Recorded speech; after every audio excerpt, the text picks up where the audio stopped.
नमस्कार, जय हिंद दोस्तों। स्वागत है आपका अपने YouTube channel important MCQ by Sandeep में।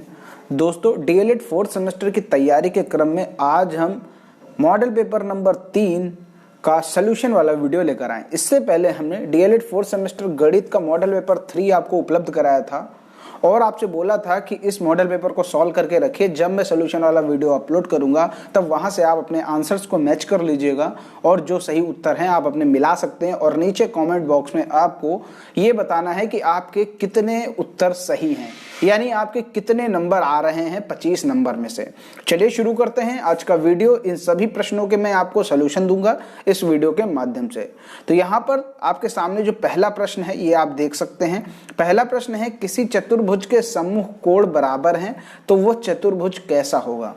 देखो, आपने चक्रीय चतुर्भुज का नाम सुना होगा, समांतर चतुर्भुज का नाम सुना होगा, लेकिन सम्मुख चतुर्भुज और इनमें से कोई नहीं। ये तो मान के चलिए अभी हम इनमें से कोई नहीं को हटाते, लेकिन ये सम्मुख चतुर्भुज का कोई होता नहीं। तो हम देखते हैं चक्रीय चतुर्भुज है कि समांतर चतुर्भुज है। तो यहाँ पर आप सबसे पहले ये देखिए कि चक्रीय चतुर्भुज कौन सा होता है, जो वृत्त के अंदर बना होता है, यानी ऐसा चतुर्भुज जिसके चारों शीर्ष वृत्त की परिधि पर हो, वो होता है चक्रीय चतुर्भुज। और चक्रीय चतुर्भुज में जो सम्मुख कोण होता है, जैसे मान लीजिए ये ए है, ये सी है, तो ए और सी का ये जो कोण होंगे, इन दोनों का योगफल 180 के बराबर होता है। ठीक है, तो यहां पर यह निश्चित नहीं होता कि ये सम्मुख कोण बराबर है। अब बढ़ते हैं समांतर चतुर्भुज पर। समांतर चतुर्भुज कैसा होता है? समांतर चतुर्भुज आप देखिए, ये मान लीजिए ऐसा कोई चतुर्भुज है और उसके जो सम्मुख कोण होंगे वो बराबर होते हैं। यही प्रश्न में पूछा गया कि किसी चतुर्भुज के सम्मुख कोण बराबर हैं तो वह चतुर्भुज कैसा चतुर्भुज होगा, तो वो होगा समांतर चतुर्भुज। देखिए, दोनों चीजें अच्छे से समझ लीजिए, चक्रीय चतुर्भुज क्या है, समांतर चतुर्भुज क्या है। ठीक है, चलो अब आगे देखते हैं। अगला यहाँ पर जो प्रश्न है, एक वृत्त का व्यास 14 सेंटीमीटर है, परिधि आपको निकालनी है। देखो, जब व्यास दे रखा है और परिधि का आपको मालूम है फॉर्मूला क्या होता है, 2 पाई आर। ठीक है, अब यहाँ पर हमें आर चाहिए, यानी त्रिज्या चाहिए, जबकि प्रश्न में क्या दे रखा है, 14 सेंटीमीटर व्यास दे रखा है। तो व्यास जो होता है वो त्रिज्या का दोगुना होता है। तो हमें त्रिज्या निकालने के लिए व्यास को 2 से भाग देना होगा, यानी 14/2 करना होगा, यानी 14 का आधा करना होगा। तो वो आपके सामने निकल के आ जाएगा 7। 14/2 करेंगे तो आ जाएगा 7। तो अब क्या होगा, 7 होगा, तो आर की जगह हम 7 वैल्यू रख देंगे। देखिए, ये 2 लिखा, पाई की वैल्यू कितनी होती है, 22/7, और आर अभी मैंने बताया 7 होगा, क्योंकि व्यास 14 है तो त्रिज्या आधी हो जाएगी, त्रिज्या हो जाएगी 7। तो ये 7 और 7 काट लेंगे, हो जाएगा आपका 44 सेंटीमीटर। यहाँ पर जो ऑप्शन सही है, ऑप्शन नंबर 2 और ऑप्शन नंबर 3 दोनों सही हैं यहाँ पर। क्लियर? चलो अब आगे देखते हैं। अगला यहाँ पर क्या प्रश्न दे रखा है, 2x + 4y = 6 में x का क्या मान होगा। अब यहाँ पर x का मान निकालना है। कैसे निकालेंगे? देखिए, जो भी चीज हमें निकालनी है उसको हमें करना होगा अकेला। जैसे यहां पर 2x + 4y = 6 दे रखा है, तो सबसे पहले हम 4y को दूसरी तरफ ले जाते हैं, 2x = 6 - 4y।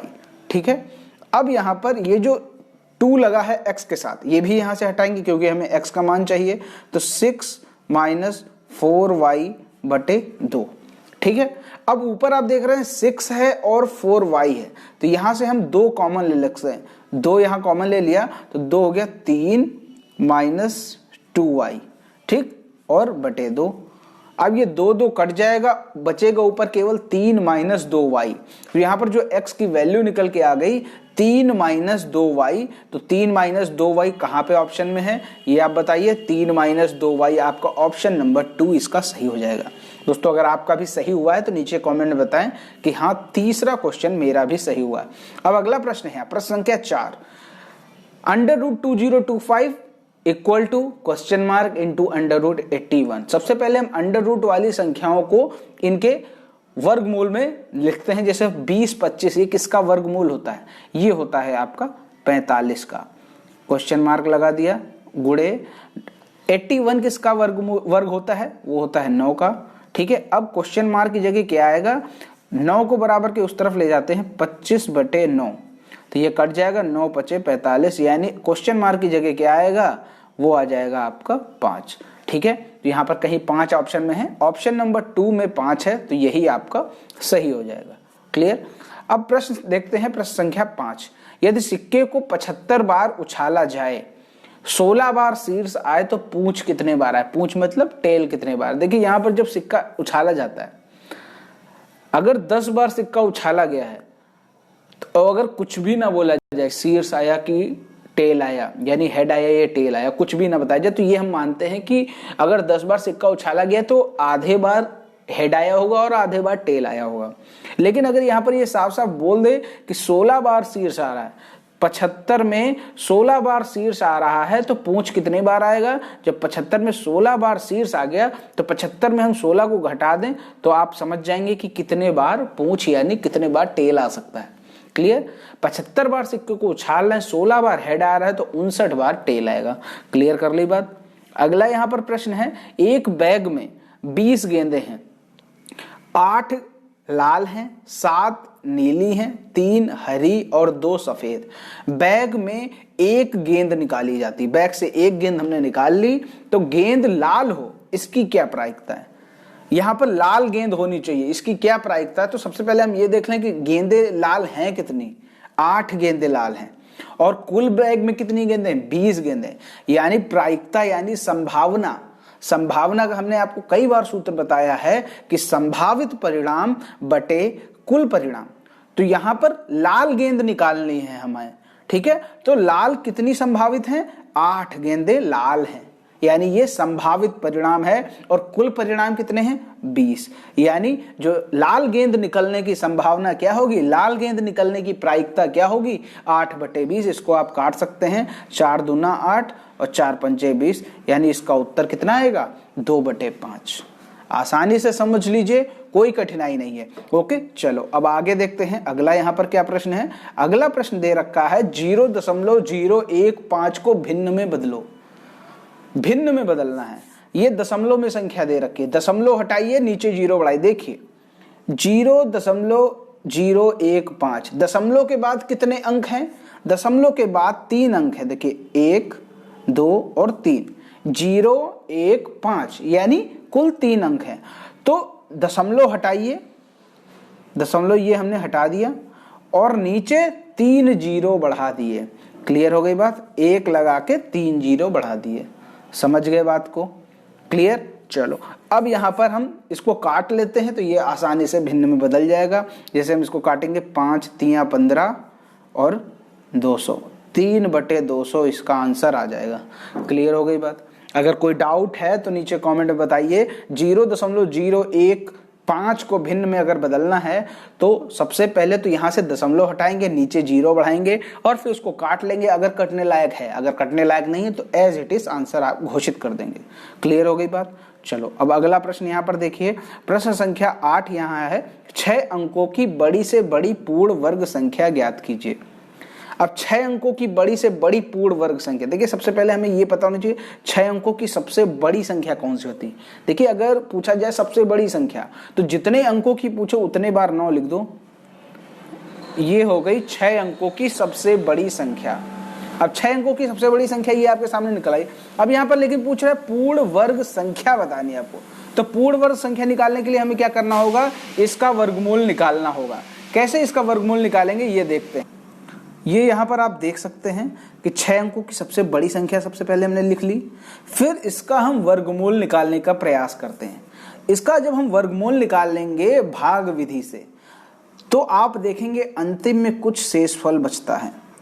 शेषफल यहाँ पर कितना बच रहा है? यहाँ बच रहा है शेषफल 1998। देखिए ये मैं करके नहीं दिखाऊंगा क्योंकि मैं आपको कई बार समझा चुका हूं कि कैसे भाग विधि से वर्गमूल निकालते हैं। अगर वो आप नहीं निकाल पाते तो इसका अलग से वीडियो मैंने बनाया है, वो मैं डिस्क्रिप्शन में लिंक दे दूंगा, आप वहां से देख लीजिएगा कि जो वर्गमूल होता है भाग विधि से कैसे निकालें, गुणनखंड विधि से कैसे निकालें, सब मैं पहले सिखा चुका। अगर वो आपको नहीं आता नीचे मैं डिस्क्रिप्शन में लिंक दे रहा हूँ, वहां से आप देख लीजिएगा कि वर्गमूल भाग विधि से कैसे निकालते हैं। जब हमने भाग विधि से इसका वर्गमूल निकाला तो हमें अंतिम में शेषफल मिला 1998। यानी हम ये कह सकते हैं कि ये जो संख्या है इसमें 1998 एक्स्ट्रा है। जब एक्स्ट्रा है तभी तो यहाँ पर बच रहा है। क्लियर हो गई बात। यहां पर 1998 एक्स्ट्रा है, तभी यहां पर शेषफल के रूप में आ रहा। अगर 1998 एक्स्ट्रा ना होता तो ये पूरा पूरा कट जाता, लेकिन यहां पर 1998 एक्स्ट्रा है, इसीलिए शेषफल के रूप में ये बच रहा है। तो इसी 1998 को इस संख्या में अगर हम घटा दें तो हमें 6 अंकों की सबसे बड़ी पूर्ण वर्ग संख्या मिल जाएगी। ठीक है, यही हमने यहां पर किया है कि 6 अंकों की जो सबसे बड़ी पूर्ण वर्ग संख्या होगी वो 6 अंकों की सबसे बड़ी संख्या में 1998 को घटा देंगे, 998,001। अब आप ये पूछ सकते हैं कि 998,001 किसका वर्ग है, तो ये 999 का वर्ग है। क्लियर हो गई बात, उम्मीद करता हूं ये आप समझ गए होंगे। चलो आगे देखते हैं अगला प्रश्न क्या है। प्रश्न संख्या यहाँ पर 9 है। x cube minus y cube का मान ज्ञात करो यदि x बराबर 12 हो और y बराबर 9 हो। तो यहाँ पर x क्यूब और y क्यूब का मान ज्ञात करना और x की वैल्यू y की वैल्यू दे रखी। देखो इसको दो तरीके से हल कर सकते हैं, या तो x cube minus y cube का पूरा फॉर्मूला खोल दीजिए और वहां पर x और y की वैल्यू रख दीजिए, आसानी से सॉल्व हो जाएगा। या तो डायरेक्ट आप x क्यूब और y क्यूब में xy की वैल्यू रख दीजिए, जैसे मैं आपको करके दिखाता हूँ। जैसे x क्यूब लिखा हुआ है तो x की वैल्यू 12 है तो हम सीधा 12 का क्यूब कर देते हैं, माइनस y क्यूब लिखा है तो y का सीधा क्यूब कर देते हैं, यानी y की वैल्यू है 9 तो 9 का क्यूब कर देते हैं। तो जब 12 के क्यूब करेंगे तो आएगा 1728। क्लियर, 9 का जब हम क्यूब करेंगे तो आएगा 729। अब 1728 में 729 घटा देंगे तो उत्तर आपका आ गया 999। ठीक है, तो ये x cube minus y cube का मान निकल के आ गया 999 यदि x की वैल्यू 12 हो और y की वैल्यू 9 हो। देखो आपको निकालना है, यहाँ कोई जरूरी नहीं कि आप फॉर्मूला पूरा अप्लाई करके निकालें, अगर आपको सीधा आ रहा तो आप सीधा भी निकाल सकते हैं। क्लियर हो गई बात। चलो अब यहाँ पर x cube minus y cube का मान मिल गया, यही आपका 999 इसका फाइनल आंसर हो गया। क्लियर, अब यहां पर अगला प्रश्न देखते हैं। प्रश्न संख्या 10 क्या कह रहा है, यदि पदों की संख्या 67 हो तो मध्यिका कौन सा पद होगी। ध्यान से देखेंगे इसको। देखिए पदों की संख्या दे रखी, यहां पर कुछ विशेष नहीं करना है, सिर्फ आपको यह बताना है मध्यिका कौन सा पद होगी। अगर पदों की संख्या 67 है, 67 कैसी होती है, 67 होती है विषम संख्या। क्लियर, तो यहां पर मध्यिका का कौन सा फॉर्मूला लगेगा, विषम वाला फॉर्मूला लगेगा। तो मध्यिका का फॉर्मूला क्या होता है, n+1/2वां पद। ठीक है, यही तो फॉर्मूला होता है। तो n+1, n कितना है, 67 है, 67 + 1 68, 68/2। ठीक है, 68/2 वां पद। ठीक, अब 68/2 कितना होता है, 68 को 2 से डिवाइड करेंगे तो ये आ जाएगा 34वां पद। यही आपका उत्तर हो जाएगा। ठीक है, तो अगर पदों की संख्या 67 है तो मध्यिका जो होगी वो 34वां पद होगी। क्लियर हो गई बात, यही यहाँ पर पूछा गया कि मध्यिका कौन सा पद होगी, तो मध्यिका 34वां पद होगी। देखिए 1 नंबर का क्वेश्चन है, आ सकता है इस तरह से। आगे बढ़ते हैं, प्रश्न संख्या 11 है, x माइनस वाई बराबर 5 और x माइनस 2y बराबर 3, तो x और y का मान ज्ञात करना है। देखिए यहाँ पर ये कैसे होगा, इसको हम एक लाइन से लिख लेते हैं, x माइनस वाई बराबर 5, x माइनस 2y बराबर 3। अब यहाँ पर देख रहे हैं x और x दोनों की वैल्यू बराबर है, तो हम नीचे साइन बदल लेते सबका, इसका माइनस, इसका प्लस, इसका माइनस। अब इसको सॉल्व कर लीजिए, ये कट जाएगा, ऊपर x प्लस का है, नीचे x माइनस का है, कट गया। ऊपर y माइनस का है, नीचे प्लस का 2y है, तो यानी 2y में 1y घट जाएगा, बचेगा y। यहां पर 5 प्लस का है, नीचे 3 माइनस का है, तो 5 माइनस 3 हो जाएगा 2। यानी y की जो वैल्यू आपके पास निकल के आ गई, y की वैल्यू निकल गई 2। क्लियर हो गई बात। अब इसी y की वैल्यू को हम इस वाली इक्वेशन में रख देंगे तो x की भी वैल्यू निकल आएगी। देखिए कैसे निकलेगी, यहां पर हम x माइनस वाई बराबर 5 है तो y की वैल्यू 2 रख देते हैं, x माइनस 2 बराबर 5। यही तो रखिए, x माइनस वाई बराबर 5 था तो y की जगह हमने 2 रख दिया क्योंकि हमने 2 निकाला है, तो x माइनस 2 बराबर 5 हो गया। माइनस 2 उस तरफ जाएगा तो प्लस का हो जाएगा, 5 + 2, तो x की वैल्यू कितनी आ गई, 7 आ गई। क्लियर हो गई बात। y की भी वैल्यू निकल आई और x की भी वैल्यू निकल आई आपके सामने। देखिए कितनी आसानी से हो गया, कोई ज्यादा मेहनत नहीं करनी, थोड़ा सा बस आपको दिमाग लगाना है, दिमाग लगाना है, दिमाग बचा के नहीं रखना है, ठीक है, ये याद रखिएगा, क्योंकि जितना आप दिमाग यहां पर खर्चा करेंगे उतने ही अच्छे नंबर आप एग्जाम में लाएंगे। चलो आगे बढ़ते हैं। प्रश्न संख्या 12 क्या कहता है, एक घनाकार कंपोस्ट खाद के गड्ढे का आयतन 13.824 घन मीटर है, गड्ढे की गहराई ज्ञात करो। देखो ये घनाकार गड्ढा है, याद रखिएगा, जब घनाकार गड्ढा है तो घन का आयतन का फॉर्मूला लगाइए। घन का आयतन कितना होता है, घन का आयतन होता है भुजा क्यूब, ठीक है, भुजा क्यूब।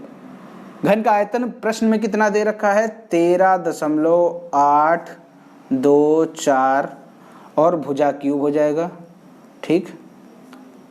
जब ये क्यूब हटेगा इधर से, ठीक, याद रखिएगा, जब ये क्यूब हटेगा तो इधर लग जाएगा अंडर रूट 13.824 और ये बाहर लग जाएगा क्यूब रूट हो गया। ये 13.824 ये क्यूब रूट हो गया। अब आपको बताना है कि 13.824 का जो आपका क्यूब रूट कितना होगा, ये आपको बताना है। तो 13 दशमलव को हटा दीजिए। अगर हम कह दें कि 13,824 है तो 13,824 किसका घन होता है, 13,824 किसका घन होता है, तो वो होता है 24 का घन।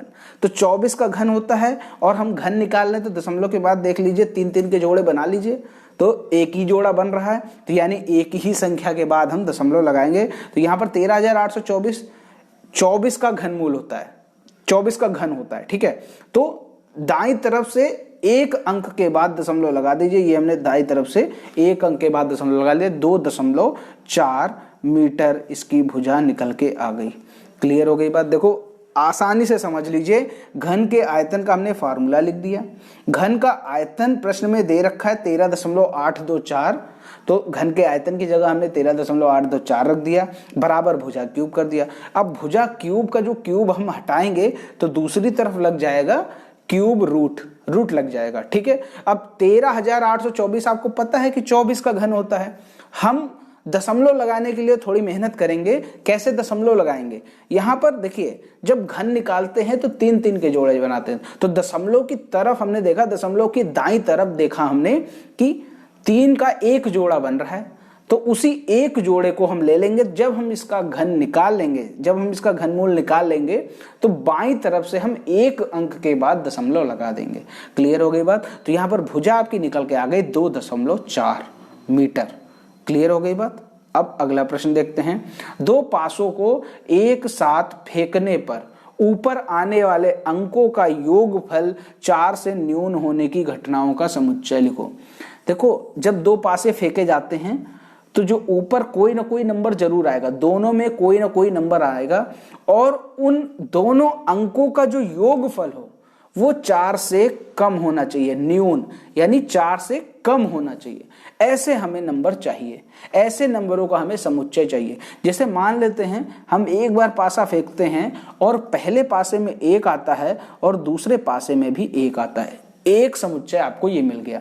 यानी अगर हम 1 और 1 को जोड़ रहे हैं तो 4 से न्यून हो रहा है, 4 से कम हो रहा है, ठीक है। अब दूसरी कंडीशन ये हो सकती है कि पहले पासे में 1 आए और दूसरे पासे में 2 आए। अब 1 और 2 को जोड़ रहे हैं तब भी 3 आ रहा है, इसका मतलब ये 4 से कम है। अब अगर अगली कंडीशन हम 1 और 3 की कर दें तो 1 और 3 होता है 4, तो ये तो 4 के बराबर हो गया, लेकिन हमें चाहिए 4 से कम वाले। तो यानी पहले पासे में अगर 1 की कंडीशन रखे तो दूसरे पासे में 1 और 2 की कंडीशन आ सकती है। यानी आपके सामने यहां पर 2 समुच्चय बन गए।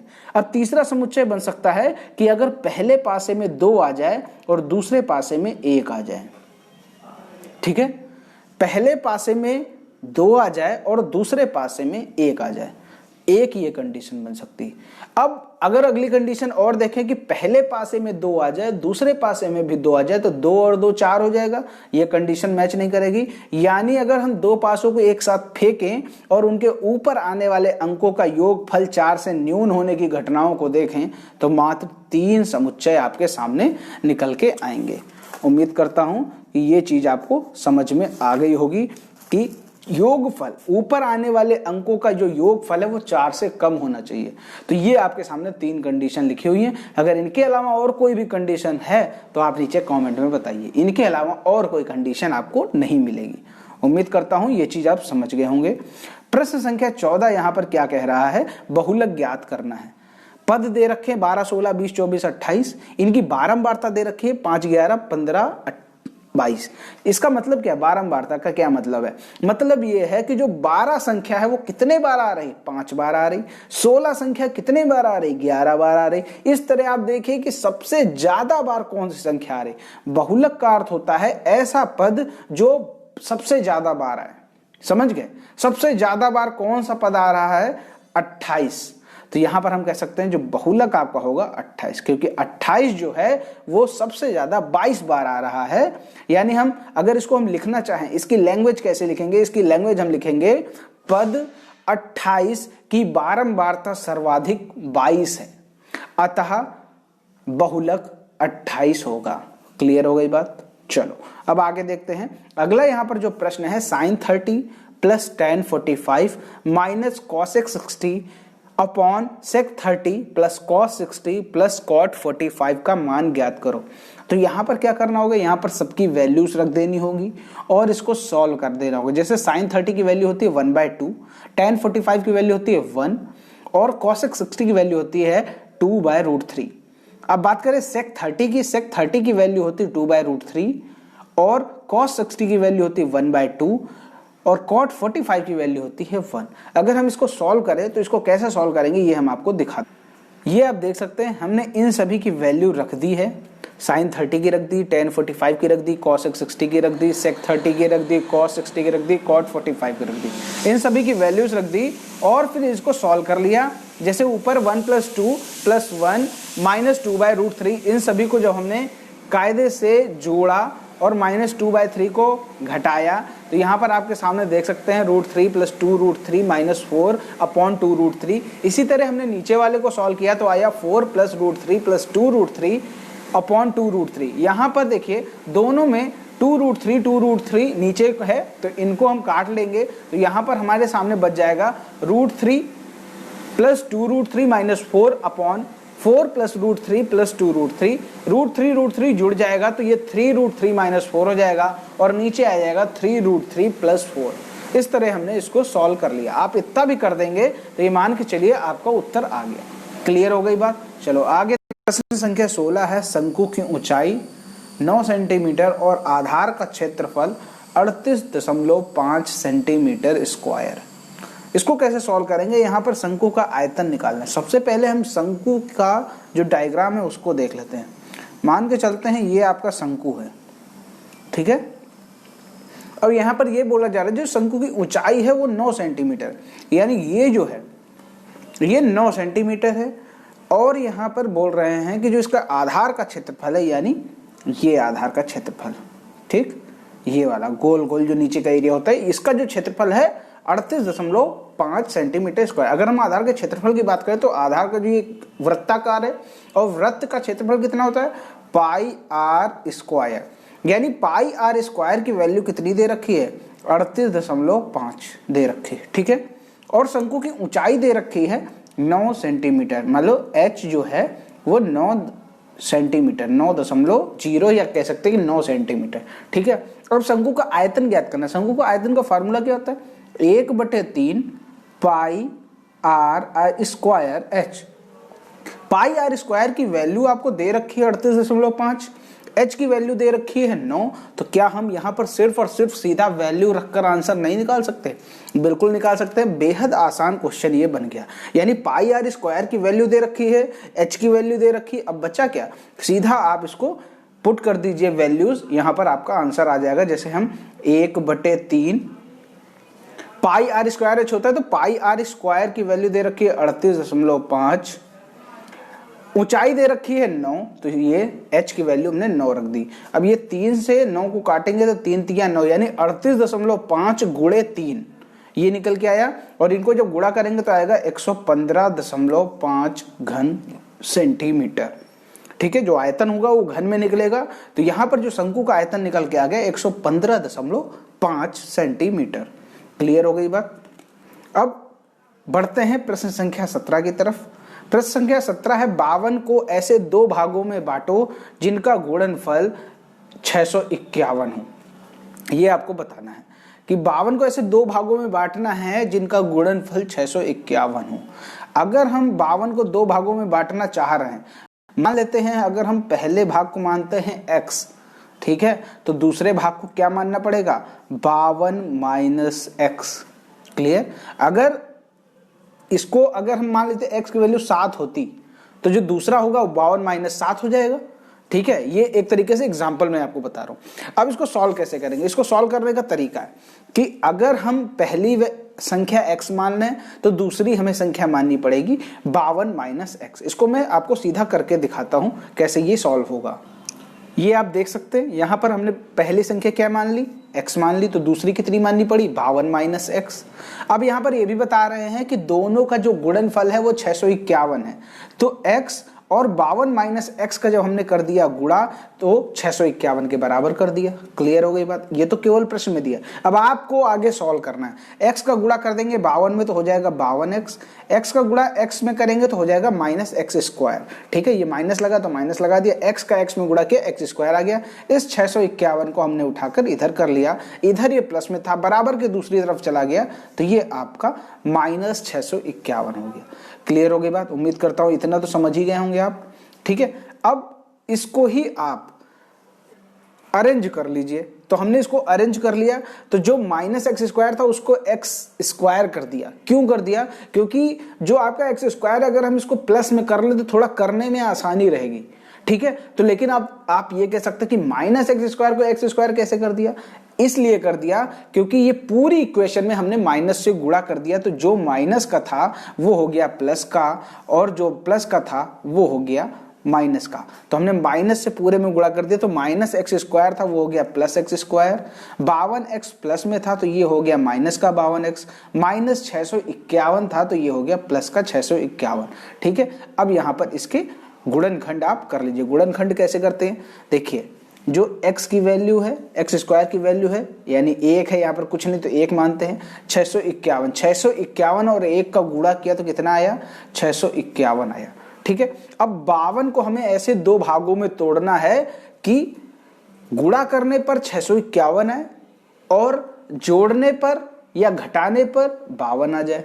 तो हम ऐसे संख्या कैसे प्राप्त करेंगे, 651 जो है 651 का हम ले लेते हैं, इसके गुणनखंड कर लेते हैं। तो हमने यहां पर देखिए 651 के गुणनखंड किए तो ये 3 7 31 आया। ठीक है, 3 7 31 आया, तो आप देख सकते हैं एक ये 31 ले लेते हैं और 3 और 7 को गुणा करेंगे तो हो जाएगा 21, 7 21। तो 31 और 21 को जब हमने जोड़ कर देखा तो ये आपका 52 आ रहा है, और 31 और 21 को गुणा करेंगे तो 651 आएगा। क्लियर हो गई बात। तो हम 31 और 21 ही संख्या यहां पर ले लेते, तो माइनस 52x की जगह हमने रख दिया माइनस 31 और माइनस 21x। क्लियर हो गई, मतलब माइनस 52x को हमने दो भागों में तोड़ लिया 31 और 21 के फॉर्म में। आगे देखिए आगे क्या है, इसके बाद हमने यहां से कॉमन लिया x को कॉमन लिया, सॉरी इसमें से कॉमन लिया x को। ठीक है, तो जब एक्स स्क्वायर में से हमने x कॉमन लिया तो बचेगा x, माइनस 31x में जब हमने x कॉमन लिया तो बचेगा माइनस 31। ठीक है, अब इसी x माइनस 31 को हमने सेम टू सेम यहां ऐसे ही रख दिया। ठीक है, इसका तो काम हो चुका है। अब हमारे पास बचा क्या, माइनस 21x प्लस 651। तो यहां पर आपने x लिया हुआ है, यहां है माइनस 21x, यानी ऊपर है माइनस 21x नीचे है x, तो x कटेगा कितना बचेगा माइनस का 21 बचेगा। तो हमने यहां पर बाहर इसके क्या रख दिया, इसके बाहर हमने रख दिया माइनस का 21। क्लियर हो गई बात। अब यहां पर इसको ब्रैकेट के अंदर कर लीजिए, ये x माइनस 21 एक ब्रैकेट में, x माइनस 31 एक ब्रैकेट में।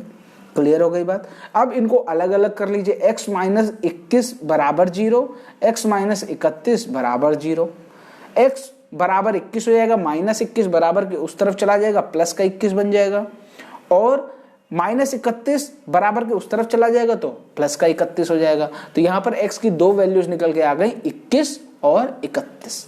उम्मीद करता हूं कि ये गुणनखंड वाला वीडियो प्रश्न आपको समझ में आ गया होगा। बढ़ते हैं अगले प्रश्न की तरफ। अगला प्रश्न यहाँ, प्रश्न संख्या 18, समलंब का क्षेत्रफल ज्ञात करो यदि समांतर भुजाएं 15 व 8 मीटर हों तथा दोनों के बीच की दूरी 12 मीटर हो।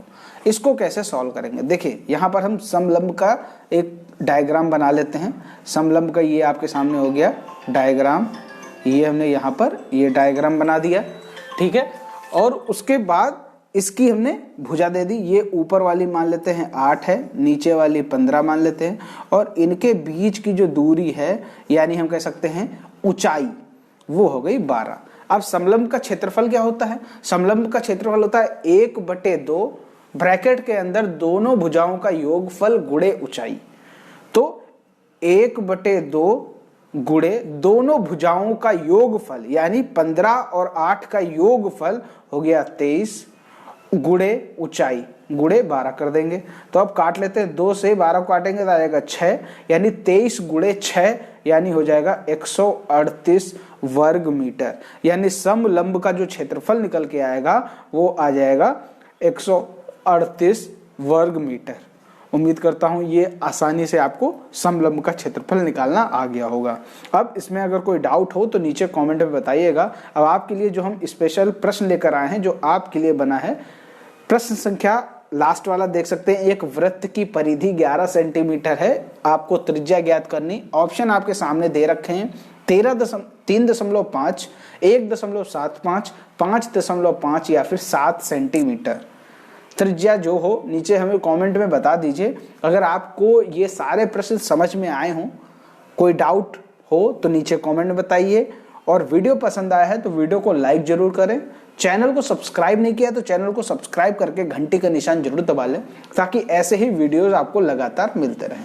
उम्मीद करता हूं वीडियो पसंद आया होगा। मिलते हैं दोस्तों अगले वीडियो में, तब तक के लिए जय हिंद, जय भारत।